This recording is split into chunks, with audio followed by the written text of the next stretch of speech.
known as his officer Leops. Yes, he must have said, yes, his name, because it's It's nice to see Loki back. May I just say already, this is amazing.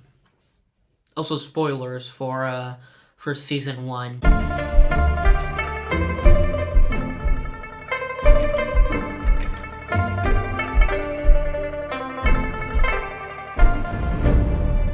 Loki season 2 is directed by Justin Benson and Aaron and Moorhead, Dan Delview, and Kasra Farahani, and stars Tom Hiddleston, Sophia Di Martino, Gugu Mabthara,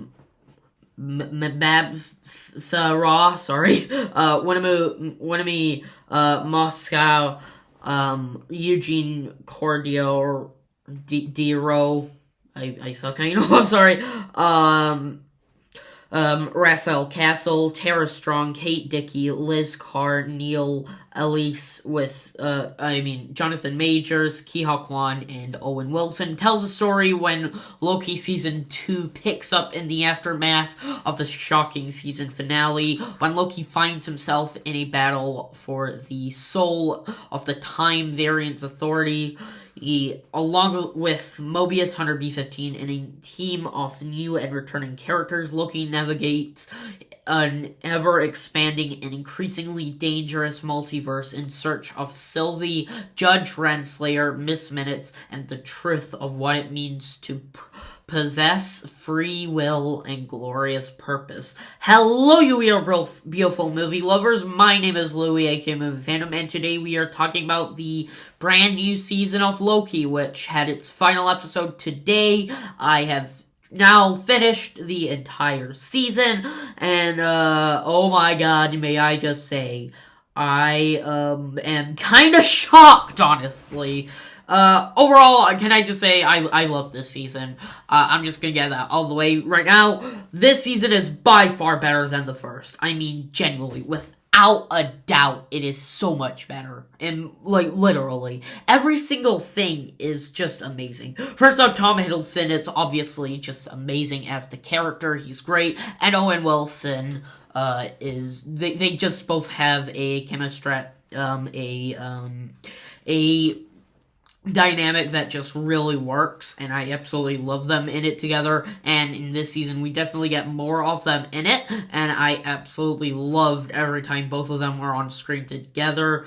Also, Ki-Hwa Kwan, who is the newcomer off, the main standout, who's the newcomer off the, series, and may I just say, I loved him. I loved his character, Obi, or Boris. He has so much charm. He has with his past characters, whether it's movies like The Goonies or Everything Everywhere. He brings that, and it just works. He just has this charm that he easily... I am so sorry, bless you, but he just works with it. I mean, genuinely, he becomes the character, and genuinely, I loved his performance in here. He is the main standout. Jonathan Majors, even with his small role in season 1 at the end as He Who Remains, he definitely gets a lot more in it with his variant Victor Timely, where I absolutely loved it. I loved Victor Timely as a character. He just has so much charm and just is something that sticks to him. I absolutely loved his character, and his performance is easily maybe the best performance he's given as this character, even with the controversy that happened earlier this year. I love his performance in here. I absolutely loved it a lot, and he was amazing. Also, Winami Masaku, sorry I'm pronouncing that wrong, definitely, Hunter B-15 is definitely my personal favorite, who has definitely changed since the first season. I loved her, character. She, after discovering on what is happening, on that the entire TVA is basically a lie, and I just love her character, with her just being so desperate to save everyone, and I just loved it. Her performance is easily the best off her that she's gotten in the show and the MCU so far, which, well, she's only appeared in this so far, and I am hoping to see more from her. Also, Sophie Di Martino as Sylvie, sorry, I just had to think of that for a second, is also really amazing. She definitely has a lot more personality, to her. Not saying that she didn't have personality before, but she just has a little extra more. Also, Eugene Corradiro, is the final one I'll mention as Casey, who had a very small role in season 1, and now he is taken to the forefront. And I loved what we get with him, honestly, and I absolutely loved that. His character was so much better, and I loved his dynamic with Boris. Also, Also, the new direction this season takes. This has different directors, because the last season was directed by Kate Herron, who is a great director and directed the first season very well. But here it just feels like more of a fresh take, and it honestly fits the tone that it's going for, and I absolutely loved it.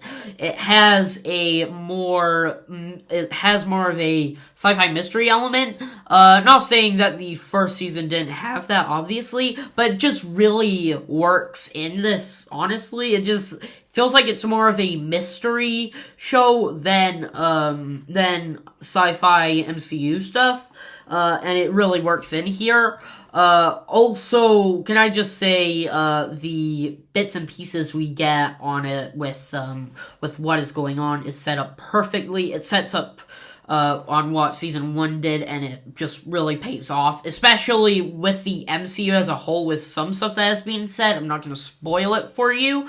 That comes in the final episode, and you'll see what I mean, and it kind of feels just epic, honestly, and it just really works, honestly. Also, can I just say the final ending is just so beautiful, I mean, genuinely. If I was gonna talk about this, episode dynamic, then here's my quick thoughts on the episodes. Episode 1, I thought was really great introduction to it. It has a nice part off it. Second episode, also, it has a lot more with it. It adds a lot more to the story. It sets up on what's to come very soon, and it really works, especially that ending. Episode 3, I loved the introduction to Victor Timely. Seeing Renslayer back again was also really well done. Episode 4 is by far my personal favorite of the entire season. In fact, the entire show. It is completely savage with Renslayer and Miss Minutes, who are just savages in this episode. Episode 5, it definitely takes kind of a more rolled back, kind of like a fire that's just has a little bit of smoke, per se, when you're roasting marshmallows, and instead of, like, it getting really burnt and really good, it does feel slow, but either way, you do like it, and even love it, if you will, and that's how I felt with this episode, though it had an amazing ending, and it set up this finale so good, and the finale itself is amazing. I mean, genuinely, I was blown away by it. Yeah, just phenomenal. I mean, genuinely, this is an amazing season. I don't really have a lot to say because I don't want to spoil it. With how it leaves off, from season 1 with He Who Remains being killed, and with the ending of this one, it just really works. From beginning to end, this season really works. I love this season, and it makes me love the show even more, honestly. And I am excited to see what they are going to be doing with the TVA next, with Deadpool 3, and also other projects. So yeah, overall, I really enjoyed this season. I'm trying not to say a lot because of spoilers. But yeah, overall, I really enjoyed the season, and overall, I give Loki Season 2 and the show in general an A. So, those are my thoughts on Loki Season 2. What did you think about this season? Did you love it, hate it? Let's agree, disagree down below in the comments. Come and tell me. My review for The Killer will probably be up next, and The Marvels tomorrow. There's gonna be a bunch of stuff coming soon. Also, the new Hunger Games movie, the Scott Pilgrim anime, Napoleon, a bunch of stuff that I'm really excited to review. Anyways, yeah, that's it from me right now. Yeah. Stay awesome.